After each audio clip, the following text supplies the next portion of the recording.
Claire, 38 ans, était une femme indépendante et pleine de vie. Après une rupture difficile, elle avait décidé de s'inscrire sur un site de rencontre pour tenter de retrouver l'amour. Les premiers jours furent peu concluants, jusqu'à ce qu'un profil attire son attention.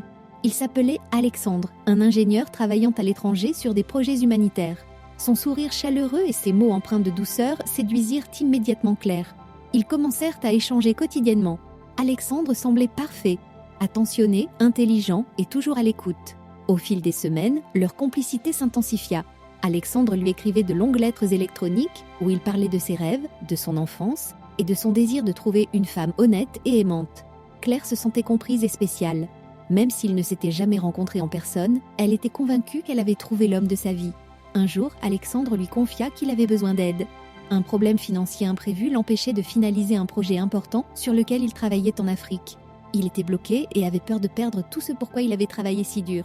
Il lui expliqua que sa banque ne pouvait pas intervenir à cause de sa localisation. Il hésita avant de lui demander un service. « Claire, je me sens si mal de te demander cela, mais pourrais-tu m'avancer 5 000 €? Dès que je rentre en France, je te rembourserai. Je te promets que ce sera rapide. » Claire fut d'abord hésitante. La somme était importante, mais elle se sentait proche de lui et voulait lui prouver son soutien. Après tout, Alexandre avait toujours été sincère et respectueux. Elle fit donc le virement, persuadée qu'il s'agissait d'un geste temporaire. Quelques jours plus tard, Alexandre la recontacta, désespéré. Une nouvelle complication était survenue et il avait besoin de 3 000 € supplémentaires pour débloquer la situation. Claire, bien qu'un peu méfiante, finit par céder à nouveau. Elle pensait qu'elle faisait tout cela pour leur avenir commun. Mais les demandes ne cessèrent pas. À chaque fois, une nouvelle urgence semblait surgir. Lorsque Claire commença à exprimer ses doutes, Alexandre devint distant et irritable. Il lui fit même des reproches, disant qu'elle ne croyait pas en lui et en leur relation. Un jour, Claire décida de parler de la situation à sa meilleure amie, Sophie. Après avoir entendu l'histoire, Sophie insista pour qu'elle fasse des recherches sur les arnaques romantiques. Avec un pincement au cœur, Claire découvrit des témoignages similaires aux siens. Des personnes séduites en ligne, manipulées émotionnellement et arnaquées financièrement. Le doute se transforma en certitude. Claire confronta Alexandre en lui demandant une rencontre immédiate. Il trouva des excuses, prétextant des obligations urgentes. Lorsqu'elle insista, il coupa tout contact.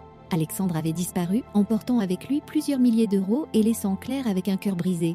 La douleur fut immense pour Claire, mais avec le soutien de Sophie et de sa famille, elle commença à se reconstruire. Elle comprit qu'elle n'était pas coupable. Les arnaqueurs utilisaient des techniques sophistiquées pour exploiter les émotions. Claire décida de partager son expérience pour sensibiliser les autres.